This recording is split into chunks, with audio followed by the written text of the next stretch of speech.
নমস্কাৰ লোকেল 18 চাৰিকবাৰ ধন্যবাদ মই আপোনালোকক স্বাগতম জনাইছোঁ। বৰ্তমান সময়ত মই উপস্থিত আছোঁ যোৰহাটৰ ঐতিহ্যমণ্ডিত জগন্নাথ বৰুৱা বিশ্ববিদ্যালয়ত।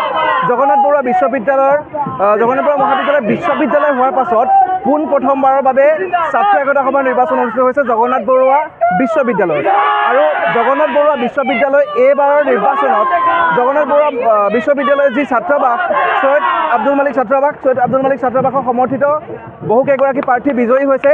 মই বৰ্তমান উপস্থিত আছোঁ জগন্নাথ বৰুৱা বিশ্ববিদ্যালয়ৰ সৈয়দ আব্দুল মালিক ছাত্ৰাবাসত। আৰু ইয়াৰ যি সামগ্ৰিক পৰিৱেশ বিজয়ৰ পাছত সকলো আচলতে আনন্দত আত্মহাৰা হৈ পৰিছে। হোষ্টেল জিন্দাবাদ ধ্বনিৰে সমগ্ৰ পৰিৱেশ মুখৰিত হৈ পৰিছে। মই সামগ্ৰিক দৃশ্যটো দেখুৱাই ল'ব বিচাৰিছোঁ।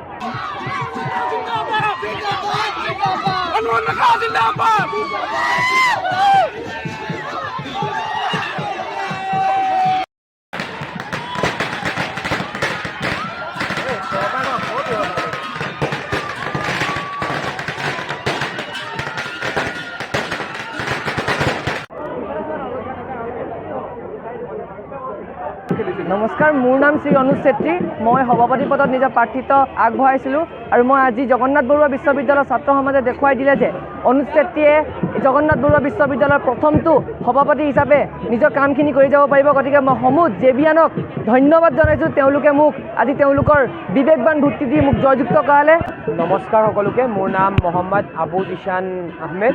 মই আমাৰ জগন্নাথ বৰুৱা বিশ্ববিদ্যালয়ৰ ছাত্ৰ একতা সভাৰ সাধাৰণ নিৰ্বাচনত এইবাৰ সাধাৰণ সম্পাদক অৰ্থাৎ জেনেৰেল ছেক্ৰেটাৰী পদত নিজৰ প্ৰাৰ্থিত্ব আগবঢ়াইছিলোঁ।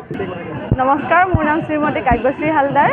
মই এইবাৰ নিৰ্বাচনত সাংস্কৃতিক সম্পাদক অৰ্থাৎ কালচাৰেল ছেক্ৰেটাৰী পদত প্ৰাৰ্থিত্ব আগবঢ়াইছিলোঁ আৰু জয়যুক্ত হৈছোঁ।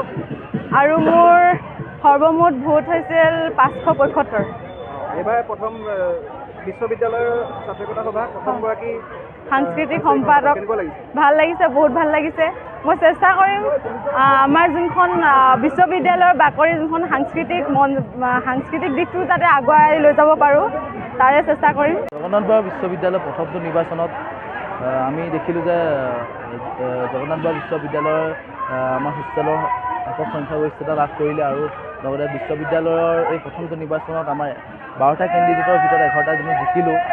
আৰু বিশ্ববিদ্যালয়খনৰ সৰ্বাংগীন উন্নতিৰ কাৰণে আমাৰ ছাত্ৰ সমাজৰ যিসকল প্ৰতিনিধি আমি আগবঢ়াই দিছোঁ, তেওঁলোকে অনাগত দিনত আমাৰ ছাত্ৰ সমাজৰ কাৰণে কাম কৰিব বুলি আমি আশাবাদী হ'লোঁ। আৰু আগন্তুক যিসমূহ আমাৰ ছাত্ৰ তথা ছাত্ৰ ছাত্ৰীসকলৰ যিসমূহ কাম কাজ আছে, সেইসমূহ ছাত্ৰ একতাৰ যিসমূহ প্ৰতিনিধি আমি আমাৰ নিৰ্বাচন কৰি তুলিছোঁ, তেওঁলোকে সক্ৰিয় ভূমিকা পালন কৰিব বুলি আমি আশাবাদী। ধন্যবাদ।